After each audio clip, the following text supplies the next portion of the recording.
Bonjour, bonjour, bienvenue à toutes et à tous sur Cocotte TV, nouvelle vidéo chez Nwin, et cette fois on va vous présenter le H-Frame 2.0.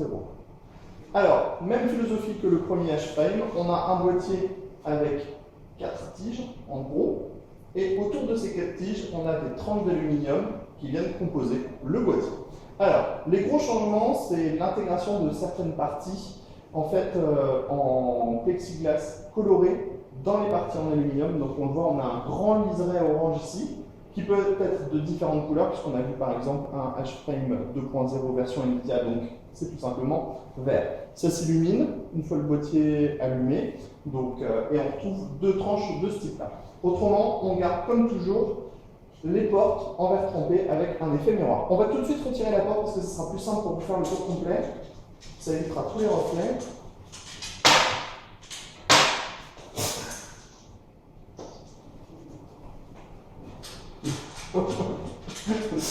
Le problème des vis à main volante.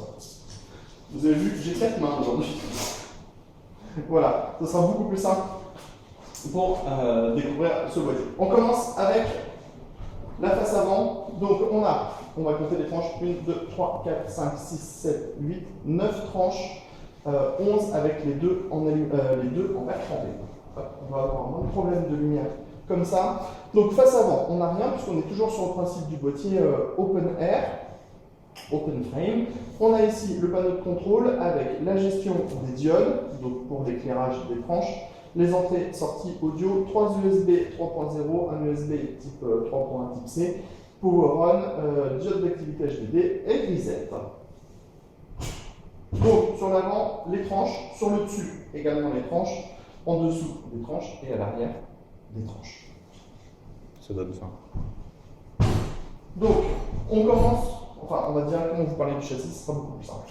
Donc, toujours la même structure, donc une grande partie en aluminium à l'arrière avec du cable management, de l'accès backplate.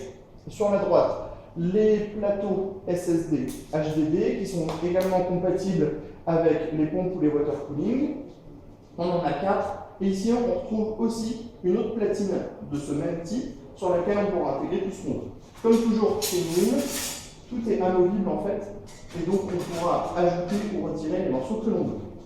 Si on descend un peu plus bas, on retrouve un nouvel espace de stockage.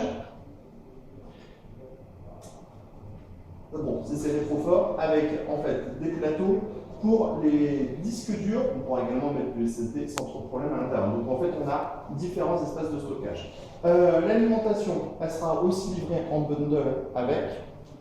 Donc c'est la 1065 watts en platinum. On a les mêmes couleurs bronze ou cuivre, hein, c'est un grand mélange des deux, c'est bronze cuivre.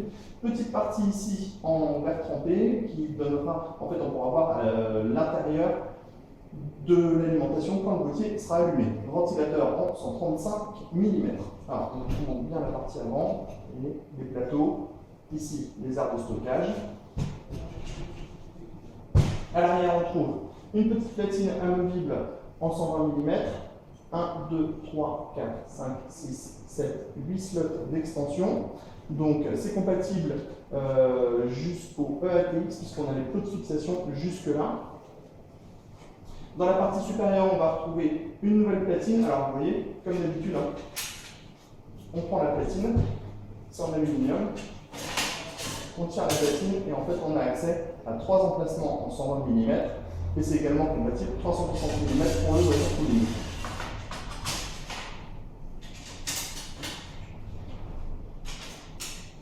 Au niveau du prix, bon, je crois que c'est là que ça pique un petit peu.